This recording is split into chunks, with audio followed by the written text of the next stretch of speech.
नमस्कार, Venus astro में मैं दिव्या मित्तल आप सभी का स्वागत करती हूँ। आज मैं लेकर आई हूँ सिंह राशि यानी सिंह लगन या सिंह राशि। यदि आप सिंह लगन के हैं तो ये प्रेडिक्शन आपके लिए है। आने वाला 2026 आप सभी के लिए कैसा होगा तो जानने के लिए देखिए वीनस एस्ट्रो दिव्या मित्तल के साथ। तो चलिए जानते हैं हम कि कैसा रहेगा। सबसे पहले आप ये जान लीजिए कि अगर आपकी जन्म कुंडली में 5 नंबर लगन में ही दिखा है तो दैट मीन्स आप सिंह लगन के हैं। और यदि कहीं भी चंद्रदेव बैठे हुए हैं और वहां पर आपका 5 नंबर लिखा, 5 नंबर में चंद्रदेव आपकी कुंडली में है तो दैट मीन्स आप सिंह राशि के हैं। दोनों ही केस में ये प्रिडिक्शन आपके लिए सटीक बैठ सकते हैं। 50 to 60% ये प्रिडिक्शन जरूर सही बैठते हैं, क्योंकि ये जनरल प्रिडिक्शन है। ये आपकी कुंडली के हिसाब से लगभग लगभग ठीक होते हैं, परंतु और भी ग्रह प्लैनेट्स वगैरह की स्थिति देखी जाती है। यहाँ हम 4 मेजर प्लैनेट्स की ही बात करने वाले हैं। तो सबकी बात करेंगे जो कि आपके अष्टम भाव में विराजमान है। अष्टम के शनि बहुत अच्छा फल तो नहीं देते, लेकिन हाँ उम्र लंबी करते हैं, आयु आयु में कोई बाधक नहीं करते, लेकिन थोड़ी बहुत समस्याएं हमें दे देते हैं। जैसे आपका इस समय आपकी जॉब में जो है एक एक कह सकते हैं कि बहुत ज़्यादा स्कोप भी नहीं दिखेगा, कि आपको बहुत ज़्यादा कुछ उदासीनता वाला माहौल जिसे कहते हैं ना वो दिखेगा। और शनिदेव जी की ये दृष्टि जो जा रही है प्रोफेशन हाउस पे, तो आपके जो प्रोफेशन है हो सकता है कुछ चेंज हो प्रोफेशन में। जिस प्रोफेशन में आप हैं उसमें कुछ ना कुछ चेंजेस दिखाई दे रहे हैं। और दूसरा आपका गुरु की जो दृष्टि शनि पे भी जा रही है। देखिए शनि प्रोफेशन को देख रहा है और गुरु आपके शनिदेव को और देख रहे हैं, तो उससे आपके इस समय जॉब लगने के भी चांसेस बना रहे हैं गुरुदेव। ये 5 दिसंबर तक लगभग बनाएंगे, क्योंकि उसके बाद गुरु आपकी मिथुन राशि में आ जाएंगे।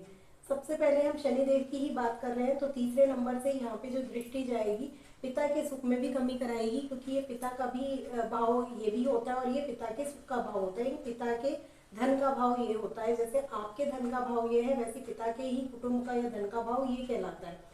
तो आगे बात करेंगे शनिदेव की कुटुंब के भाव पे भी दृष्टि जाएगी, तो कुटुंब से मतभेद, वाणी में थोड़ी कठोरता या थोड़ी सी, या मतभेद ही नहीं होते हैं, हो सकता है थोड़ी दूरी हो या फिर आप घर से थोड़ा दूर जा रहे हो, ये भी होता है। ऐसा नहीं होता है कि जब शनि की दृष्टि जाती है तो केवल एक लड़ाई झगड़ा ही करा देती है। ऐसा भी होता है कि थोड़ी सी दूरी आ जाती है। हो सकता है कि आपका कोई ट्रांसफर हो रहा हो या परिवार से थोड़ा जॉब के लिए दूर जा रहे हो, तो ये चीज़ें भी देखने को मिलती हैं। तो शनिदेव जब दसम दृष्टि से आपके ज्ञान भाव को देखेंगे तो थोड़ा सा आपको क्या करेंगे, दूरी करा देते, क्योंकि इनकी दृष्टि अच्छी नहीं कही जाती। तो इसलिए कहते हैं कि ज्ञान से थोड़ा सा आप विरक्ति सी महसूस करेंगे। जैसे आपका पढ़ने में इतना मन नहीं लगेगा, उदासीनता की सी भावना आएगी। तो वो चीज़ शनिदेव कराएंगे दिसंबर तक, क्योंकि फिर जब गुरुदेव की भी दृष्टि जाएगी तब आपका बहुत अच्छा होगा। तो इन टोटल गुरु जो 4 नंबर अभी उच्च के होकर बैठे हुए, परंतु इनका भाव ज़्यादा अच्छा नहीं है। 12th हाउस में गुरु जब बैठते हैं तो कई चीज़ों में प्रॉब्लम करते हैं, तो कई चीज़ें अच्छी भी करते हैं। अच्छी वो इसलिए कर पाए क्योंकि उनकी शनि पे दृष्टि और शनि की आपके कर्म भाव पे दृष्टि है। इस वजह से इस समय वो अच्छा फल दे पा रहे हैं। अदरवाइज गुरु जब 12वें घर में बैठते हैं तो खर्चे अधिक करा देते हैं, और खर्चे भी आपके हालांकि अच्छे ही कामों में होते हैं। हो सकता है घर में कोई अच्छा कुछ हो, और घर से भी रिलेटेड कोई शुभकामनाएं आपके लिए आ सकती है। जैसे घर आप बदलना चाहें तो इस समय घर के भी योग बने हुए हैं, या आपका अपना घर बनवाना हो तो भी योग बने हुए हैं। तो काफ़ी अच्छे गुरु योग बना रहे हैं 5 दिसंबर तक। उसके बाद अगर हम देखें तो गुरु एट प्रेजेंट आपके इसी राशि में, लेकिन अगले साल, क्योंकि ये प्रेडिक्शन जो है 2026 का है, तो लगभग दिसंबर खत्म होते ही आपका जो गुरु है ये 5 दिसंबर से आपके इस भाव में आ जाएंगे जो कि लाभ भाव है।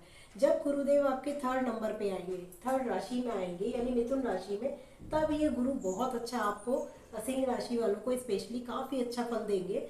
हालांकि ये इनकी मित्र की राशि नहीं है बुध की, लेकिन फिर भी ये जो भाव है इस भाव में ज़्यादातर मोस्टली प्लैनेट्स अच्छा ही फल देते हैं। और लगभग 1 जून तक ये आपको बहुत ही अच्छा फल देने वाले हैं, क्योंकि यहाँ से इनकी 5वीं दृष्टि जाएगी आपके पराक्रम भाव पर। पराक्रम बनाएंगे। और इस समय ये जो घर है ना, ये आपके छोटे भाई बहन बड़े, ये आपका छोटे भाई बहनों का, ये बड़े भाई बहनों, उनसे भी आपके संबंध बहुत अच्छे करा देंगे। प्रॉफिट की भी स्थिति बनाएंगे, और आसपास के जो आपके फ्रेंड सर्कल होगा उनमें भी आपका जो ज्ञान होगा वो झलकेगा। मतलब काफ़ी अच्छा रिजल्ट ये गुरु यहाँ पर बैठकर देंगे।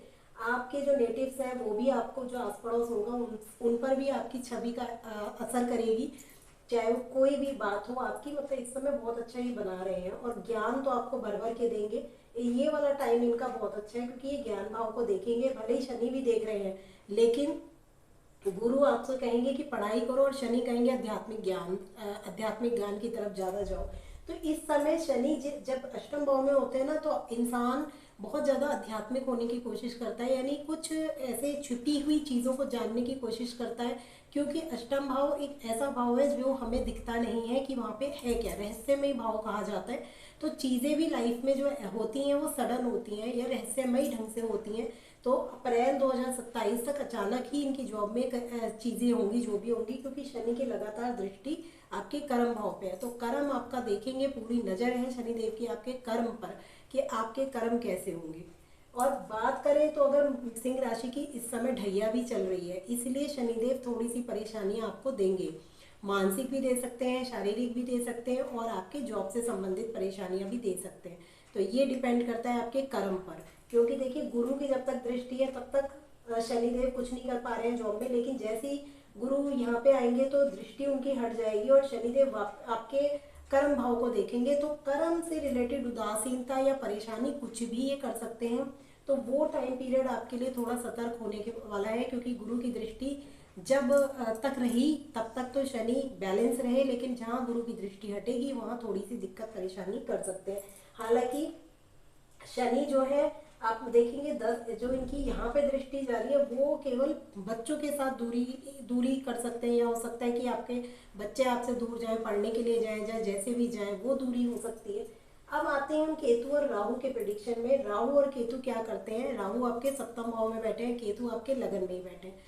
केतु जब लगन में होता है तो एक तो इंसान जो है ना सबसे कटने लगता है, उसका मन करता है थोड़ा अकेले रहे, या अकेले कुछ अध्यात्म की पुस्तकें पढ़ ले, कुछ ऐसा ज्ञान अर्जित करे जो मतलब, क्योंकि केतु के पास आंखें नहीं है, तो क्योंकि राहु आपका ऊपर का मुख है और केतु धड़ है, तो आप केतु के पास कोई सोचने समझने की शक्ति नहीं है। तो वो जो भी सोचता है वो उसकी मन की आंखें होती हैं, या वो ये मतलब वो एक तरीके से चले जाता है कि मुझे कहाँ चलना है, उसको कोई राह नहीं पता।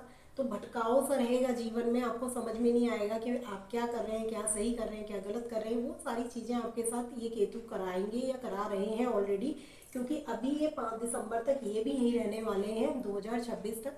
तो अभी तो लंबा टाइम है जो आपको केतु को यहीं पर देखना है कि कैसी चीज़ें आपके साथ होंगी। और राहु जो है सप्तम भाव में है। तो सप्तम भाव का राहु क्या कराता है? दाम्पत्य सुख में थोड़ी सी चिड़चिड़ाहट लाता है, खुद में भी आपकी चिड़चिड़ाहट आएगी, क्योंकि 7वें भाव से राहु देखेगा। तो ऐसे में आपको एक चिड़चिड़ापन में अपने स्वभाव में खुद ही देखने को मिलेगा। आपको ना चाहकर भी कहीं ना कहीं चिड़चिड़ाहट महसूस होगी। और राहु का जो इस भाव पे दृष्टि जाएगी तो ये प्रॉफिट बहुत कराएगा, क्योंकि ये भाव राहु का अगर दृष्टि जा रही है तो वो काफ़ी बढ़ाकर आपको आय देगा, कोई दिक्कत नहीं आएगी। केवल चिड़चिड़ा स्वभाव बनाएगा, और यहाँ पे जो भी देगा ये अचानक देने वाली चीज़ें देगा। राहु जो भी देता है सडन देता है, वो कोई सोच समझ के प्लानिंग के साथ कुछ भी नहीं करता। राहु और केतु दो छाया और मायावी ग्रह कहे जाते हैं, क्योंकि इनका दिया हुआ पता नहीं चलता कि ये कब दे रहे हैं, क्या सोच रहे हैं, क्या कर रहे हैं। तो इनका जो प्रिडिक्शन होता है बड़ा एबनॉर्मल टाइप होता है, कि आप बता ही नहीं सकते कि आखिर ये आपको क्या देने वाले हैं कि लेने वाले हैं। ये डिपेंड करता है आपकी खुद की पतरी पे कि राहु केतु कैसी पोजीशन में बैठे हुए हैं। दूसरा, यहाँ से देखिए 7वीं और 9वीं दृष्टि राहु की यहाँ पर जाएगी, तो यहाँ पर भी राहु की दृष्टि बहुत ज़्यादा खराब नहीं है। सिर्फ बड़े भाई, ये आपके छोटे भाई बहनों से अलगाव कर सकती है, और राहु जब देखेगा, और बाकी मन मुटाव हो सकता है। बाकी आपका यात्रा का भाव बनेगा, यात्रा हो सकती है इस समय जब राहु देखेगा। तो छोटी मोटी यात्राओं के भी योग है, गुरु भी यहाँ पे लंबी यात्रा के योग दे रहा है। तो लेकिन वो 5 दिसंबर से 1 जून तक यहाँ बैठेगा। उसके बाद 2 जून से 31 अक्टूबर से वापस यहीं आएगा, तो वापस वही फल आएंगे जो 4 नंबर पे मैंने बताए। 3 नंबर के फल यहाँ पे जब तक गुरु रहेंगे आपको दूसरे तरीके के फल मिलेंगे, उनमें उन्नति होगी। और 4 नंबर पे जब राहु गुरुदेव बैठेंगे तब बिल्कुल डिफरेंट फल है। और जब ये आपके नवंबर और दिसंबर में आपके मस्तिष्क पर ही आके विराजमान हो जाएंगे, लग्न पर, ये टाइम आपका बेस्ट पीरियड होगा, क्योंकि यहाँ पे गुरु केतु के साथ जब बैठेंगे तो बहुत ही अच्छा फल देने वाले हैं, क्योंकि आपको तीनों ऐसे भावों को वो देख रहे हैं कि आपके बहुत अच्छे फल देंगे, संतान से भी लाभ देंगे, आपके जीवन साथी से भी आपका बहुत अच्छा संबंध होगा, और 9वें भाव से आपका जो होगा पिता से, और आपका जो धर्म से जुड़ेंगे आप, काफ़ी मतलब काफ़ी अध्यात्म आपको बना देंगे नवंबर से। तो ये फल जो है ये बहुत अच्छा बैठेगा गुरु का आने वाले नवंबर 2026 में। लेकिन अभी भी काफ़ी अच्छा ही है, नॉट सो बैड।